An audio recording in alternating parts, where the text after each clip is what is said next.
Hello, and welcome to my leadership philosophy video. So in this video, I'm going to talk about my leadership philosophy, what it was at the beginning of my leadership course, and what it is now, and what I've learned throughout the semester. So how I'm going to do this is I'm going to break it down into each module and go through everything that we've learned and what I've taken out of it. So in Module 1, we learned about the basics of leadership and the different types of leaders. So when I first opened up my leadership textbook, it was to read something by Plato. I was so turned off and didn't want to do leadership. I was confused as to why I was reading this English literature, basically, and I felt like I was in a grade 12 English class again.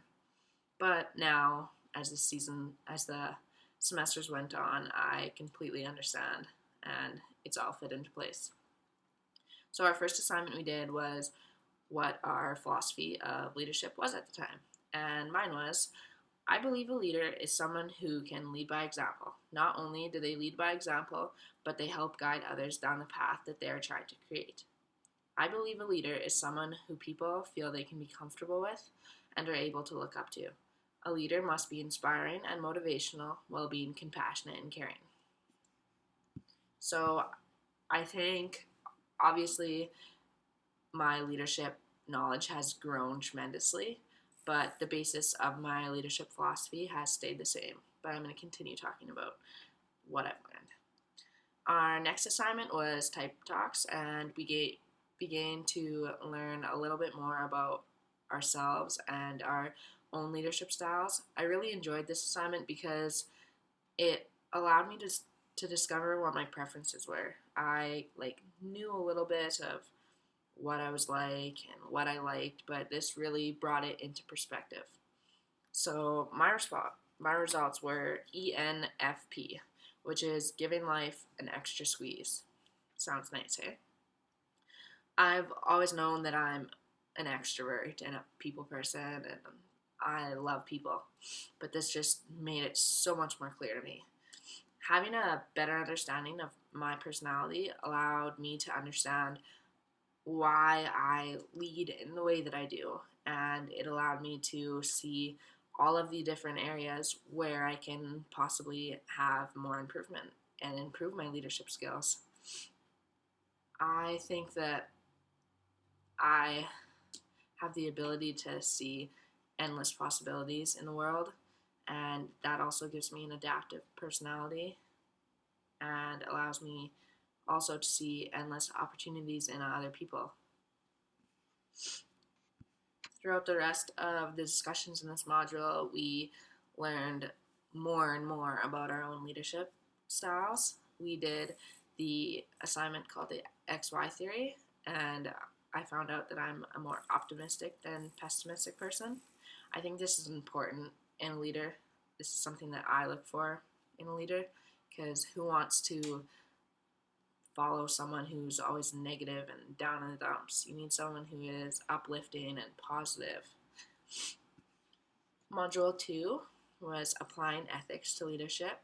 I really enjoyed this module because before this, I didn't really have a good understanding of what ethics was, and this allowed me to have a better grasp on the definition of ethics and what the difference between ethics and morals was. And after reading A Leader Has High Ethics, I was presented with this definition. Ethics is the highest standards of your true morals. The most honest and honorable morals of our world have made up our world's ethics. Ethics is an outgrowth of morality. This made sense to me because I believe that our ethics are based off of our morals and are forever changing based on the circumstances. Another one of our readings in this module was about the different ethical approaches, and this was super interesting to read. But while reading the article, I found out that what I was most like was the rights approach, and this is the one that best protects and respects the moral rights of those affected. I found this to be most like me when I'm dealing with situations because I often look to deal with a situation in a way that every party gets a little bit of what they wanted or gets their ideas out there fairly. I think that it is very important as a leader not to push yourself upon other people. You don't want people to change to be like you. You just want to present the idea out there. Learning about this allowed me to understand why in certain situations I do make the decisions that I do, because it is to get the best for every party. And I really am a firm believer in people following their own ethics and their own morals and doing what they want to do. Live by your own rules, and nobody else can tell you how to live your life or what you should be doing.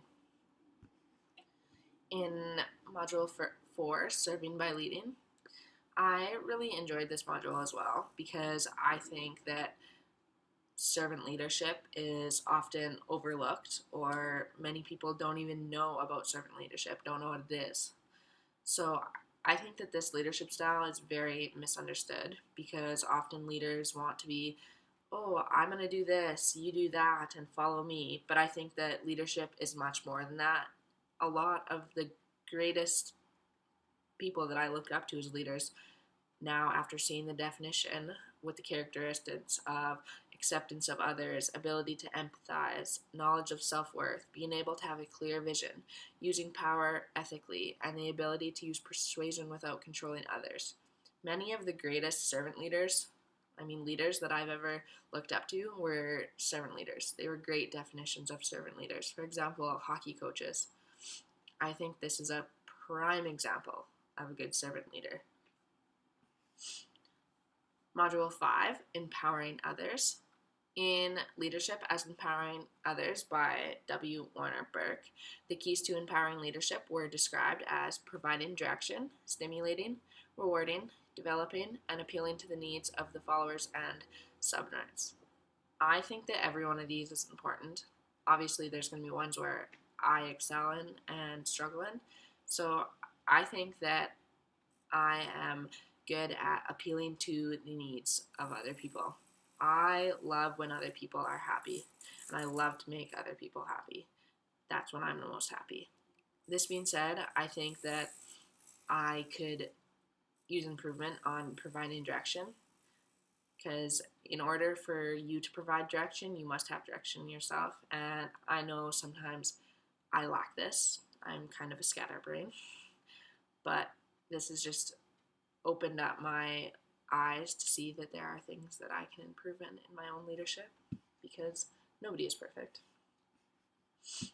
We also talked about transformational and transactional leaders, and I was a transactional leader. This type of leader prefers teamwork and believes in a leader-follower relationship that relies on an equal process of exchange. This is very like my beliefs. I love teamwork. Takes the decision making off of me and puts it into a group situation where everybody gets an input. As well, I believe in equal process of exchange. I believe that everybody should get a little bit of what they want, get their words in, get their say in, and a leadership follower relationship should be give and take, not just give by the leader and take by the followers, or follow the leader. I think that it should be equal. Everybody learns from everybody. In Module 6, it was building a team. This was a great module for me because I've always grown up in a team atmosphere on team sports with people like coaches who did this. They built a team. It was very interesting to see how many of the qualities that my coaches did have. I think that this part of leadership is something that I personally can excel in. I think that I have the ability to build a team. Being a captain on sports teams, you are a part of the team building. You must keep the team happy and keep the team together. And I've done this before, being a captain, and I love it. It is something that I would like to do, and possibly maybe one day, hopefully, become a coach. In Module 7, Articulating a Meaning. In this module, we explored vision and how it's built and achieved. And Vaughn's statement, he stated, "You never achieve your vision. We create meaning in our lives by pursuing worthy visions, and we refine our visions based on the meanings we are discovering." This statement shows that our visions are always changing and always developing, and I agree with this because to achieve a vision means that you're at the end, and obviously your life doesn't end when you've reached a goal. So you must continue to grow and pursue other things and greater things and keep going up. We also talked about what attracts people to a common purpose and vision, and this was effectively communicating your goals and visions, knowing your goals and visions of your followers, and creating all of these things in a positive and encouraging environment. I think that being the people person and extrovert that I am, creating a positive and encouraging environment is something that I excel at and thrive off of as well. Good pat on the back after hockey is always something that feels good, as well as in anything else. So, but that being said, I do think that I could have improvement on communicating. I think that every leader has to be able to communicate their goals in order for you to communicate your goals, because it is a give and take. Module 8, leading with goals.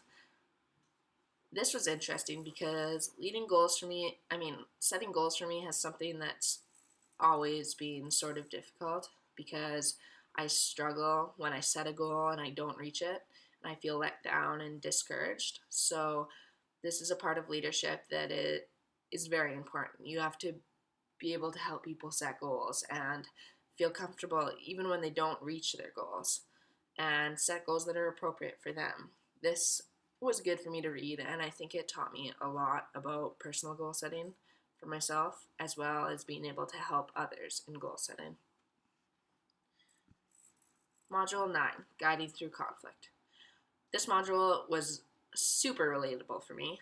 I've played on a hockey team all my life with 17 other females, and that many girls in one team, there's plenty of conflict. Going through the scenarios were beneficial for me, especially because I could see that there were pros for both sides of the conflict. I think this is important for leadership and a leadership role, because you have to be able to look at the conflict in a positive manner and deal with the conflict in a positive manner. You have to be able to, because everybody is following you, keep everything positive even through the conflict. Everybody's looking up to you and following you as the leader. So you must be able to keep it positive and find a way to reach the goals of everybody and find a way through the conflict. And in Module 10, it was realizing change. This chapter was all about discussing change and assisting people to deal with change. And I personally love change. I'm all about change. If I could change my city, I would change it every year.